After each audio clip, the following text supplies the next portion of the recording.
एक बच्चा गायब हो गया जिसकी उम्र जो है लगभग कुछ ही पलों में आ रहे हैं। अब जोरदार तालियां, जोरदार तालियों से योगी जी का स्वागत करें। उधर से नारे लगने चाहिए, योगी मोदी जिंदाबाद। ये आवाज जानी चाहिए, मोदी जिंदाबाद, योगी मोदी जिंदाबाद। हमारे बीच में आ गए परम पूज्य योगी। जोरदार तालियों से, तालियां हाथ उठा के जोरदार तालियों से योगी मोदी जिंदाबाद, योगी मोदी जिंदाबाद। जोरदार सिद्धार्थनगर की जनता की तरफ से माननीय सांसद वोट मांगने नहीं आए हैं। आज आप इस जनपद को 551 परियोजनाओं को 1900 करोड़ रुपया सिद्धार्थनगर के विकास के लिए देने आए हैं। ये सिद्धार्थनगर की जनता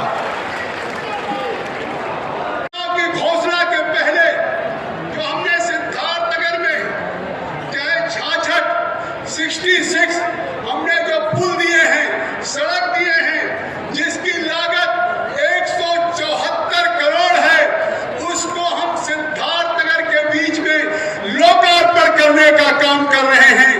और आज उस सिद्धार्थनगर को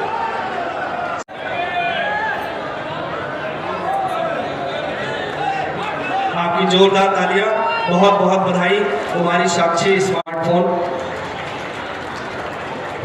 इसके बाद श्री सचिन अग्रहरी 414 रुपए का कमीशन उन्हें प्राप्त हुआ। जो एईएस से प्रभावित श्रीमती निर्मला लाभार्थी है मुख्यमंत्री आवास योजना ग्रामीण में, जिन्होंने दैवीय आपदा से दीक्षा, जिनको सामुदायिक प्राशन संस्कार माननीय मुख्यमंत्री जी के द्वारा बहुत बहुत धन्यवाद। बहनों और भाइयों, अभी आपके लोकप्रिय सांसद यहां भाषण कर रहे थे। जब उनका टिकट घोषित हुआ था, कुछ लोग कह रहे थे कि एक बुजुर्ग व्यक्ति को टिकट दे दिया,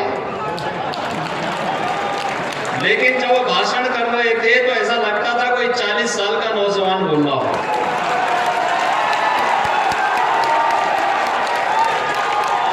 अच्छे जवान उनके सामने फेल हैं। और पिछले 10 वर्ष के अंदर मैंने देखा कि कोई सांसद अपने संसदीय क्षेत्र की जनता के साथ वहां की सुख दुख की, उनकी समस्या हो,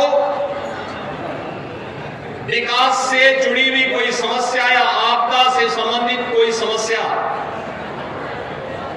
जितनी त्वरित और जितनी सहानुभूतिपूर्वक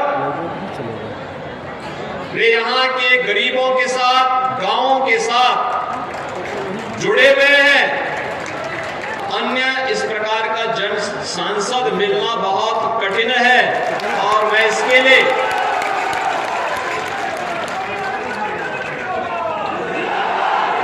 अभिनंदन करता हूं, और आपको भी ऐसा सांसद मिला, इसके लिए हृदय से मैं आपको बधाई देता हूं। बहनों और भाइयों, सिद्धार्थनगर जनपद आज आकांक्षात्मक जनपद से उभर करके एक विकसित जनपद बन रहा है। आकांक्षात्मक जनपद यानी पिछड़ा जिला ये था ही इसलिए क्योंकि यहां पर बुनियादी सुविधाएं नहीं थी। शासन की गरीब कल्याणकारी योजनाओं का लाभ किसी गरीब को नहीं मिल पाता था।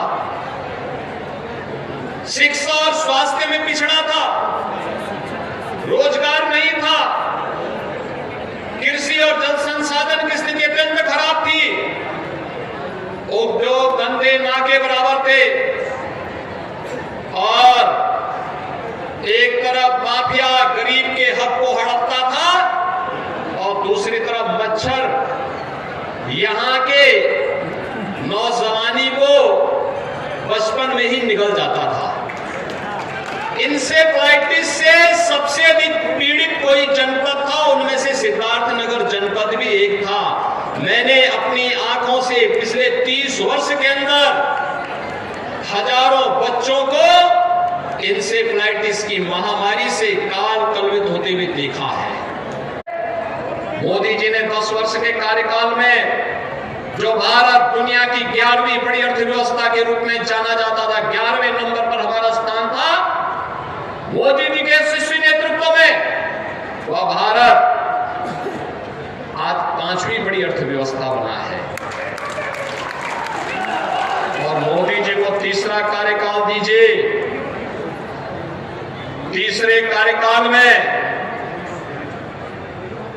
अगले 3 वर्ष में भारत दुनिया की तीसरी बड़ी अर्थव्यवस्था बनेगा।